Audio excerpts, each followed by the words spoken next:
무섭게 치솟는 물가, 급격하게 떨어지고 있는 가계저축률. 현명한 소비와 지출을 통해 튼튼한 가정경제를 꾸리고 싶다. 암울한 우리 집 가계부 한숨만 나오는 통장.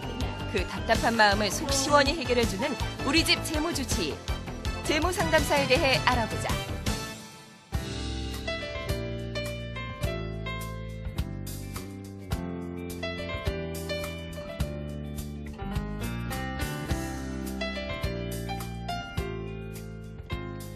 네, 안녕하세요. 재은경입니다.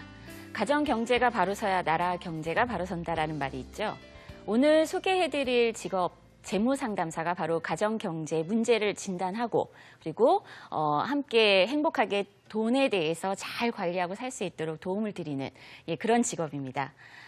가정경제 그냥 가계부 잘 쓰고 사실은 들어온 돈 뻔한데 관리할 돈이 어디냐 이렇게 생각하시는 분들, 의아해하시는 분들이 적지 않은데요.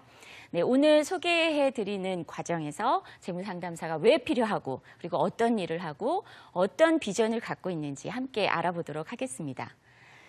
우선 표를 보시면은 이게 우리나라 가정경제 전체의 가구의 재무 상태를 보여주고 있습니다.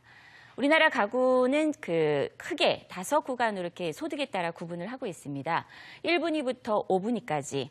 그래서 1분위로 내려갈수록 소득이 낮고 5분위로 올라갈수록 소득이 높습니다. 최근 들어서 이제 가계부채가 심각하다 이런 얘기가 종종 들리고 있는데요. 여러 전문가들은 심지어 이 가계부채 문제 때문에 우리나라 경제에 발목이 잡힐 수도 있다 이런 우려를 표하고 있습니다. 그렇다면 이렇게 심각한 가계부채, 흔히 생각할 때는 저소득층의 문제가 되지 않겠느냐 이렇게 생각하시는 분들이 적지 않습니다.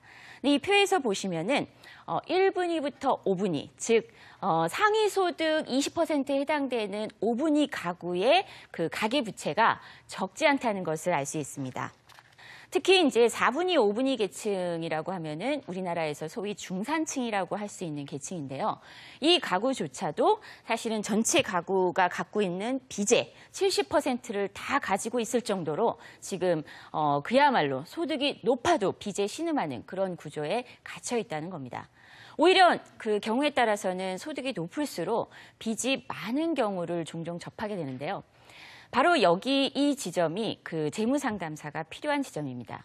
우리나라 경제 현실은, 가정 경제 현실은 사실상 높은 주거비, 그리고 교육비, 그리고 또 의료비, 이런 기본적인 생활을 해나가는데 필수적인 재무 사건들을 사실은 어떤 복지에 의해서 해결되는 것이 아니라 가정경제 스스로가 사실은 돈을 벌어서 해결해야 되는 그런 구조를 갖고 있습니다.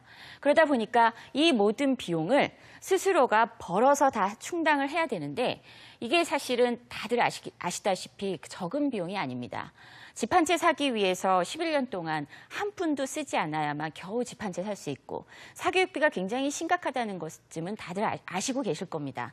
심지어 어렵게 교육을 받고 대학에 진학을 해도 대학 등록금이 거의 연간 1,000만 원 가까이가 돼서 한 해 등록금 때문에 대법에 내몰리고 있는 대학생들이 적지 않다. 이런 얘기가 뉴스를 장식하고 있는 그런 현실입니다.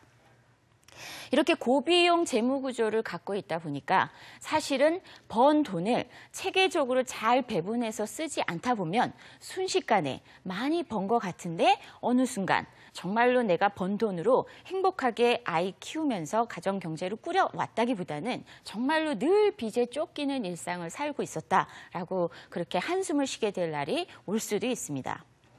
두 번째, 이 재무 상담이 절실한 이유는요. 실제로 우리나라 금융 환경이 너무나 복잡합니다.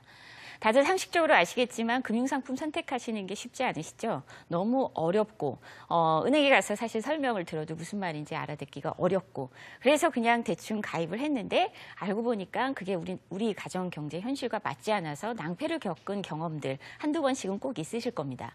그것 외에도 정말로 금융 환경 때문에 가정 경제를 크게 위협하는 것 중에 대표적인 것이 사실은 신용이 너무 쉽게 주어진다는 현실입니다.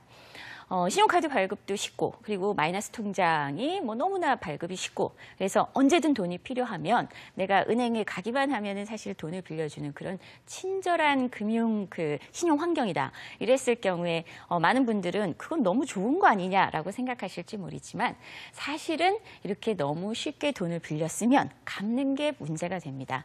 실제로 지금 현재 우리나라 가계부채의 상당 부분이 그 주택을 구입하기 위해서 빚을 일으켰지만 그에 못지않게 빚이 너무 쉽게 주어지기 때문에 한마디로 뭐 여기저기서 문자 날라오지 않습니까? 그리고 은행만 가도 사실은 대출 상품을 오히려 적극적으로 권장하기도 합니다. 고객님은 우수 고객이기 때문에 마이너스 통장 발급이 3천만 원까지 가능합니다. 뭐 이런 얘기 들으면 사실 우쭐한 기분이 들어서 빚이 필요하지 않은데 당장 급하게 돈 쓸 일이 없음에도 불구하고 마이너스 통장을 발급받아서 돌아왔다. 이런 경험을 얘기하시는 분들이 적지 않습니다. 이러다 보니까 사실은 우리나라 사람들 월급날 굉장히 유쾌하지 않습니다.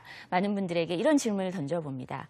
월급날 통장 잔액이 며칠 가십니까? 라고 질문을 던져보면 이렇게 대답하시는 분들도 있습니다. 3초 갑니다. 1시간 갑니다. 이렇게 우울하게 얘기를 하는데요.